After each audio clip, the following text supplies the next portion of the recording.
Le colloque La Palestine et l'Europe a finalement été annulé par le Collège de France hier. L'événement prévu jeudi et vendredi était notamment organisé par le Centre arabe de recherche et d'études politiques de Paris, financé par le Qatar. La tenue de ce colloque a déclenché un tollé chez certaines associations. La LICRA dénonçait à l'époque une foire antisioniste. Face à la polémique, le Collège de France rétropédale et annule l'événement, Antoine Bienvaux.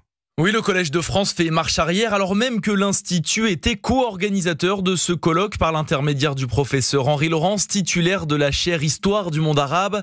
Le Collège de France avait donc dans un premier temps validé le thème des débats comme celui-ci, prévu en ouverture, le sionisme comme projet européen d'expansion coloniale.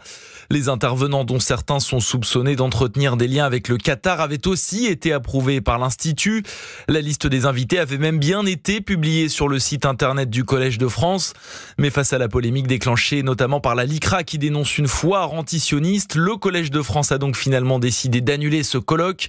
L'administrateur justifie sa décision en évoquant d'une part la neutralité politique et idéologique de l'établissement, mais aussi les risques sécuritaires qui entourent l'événement.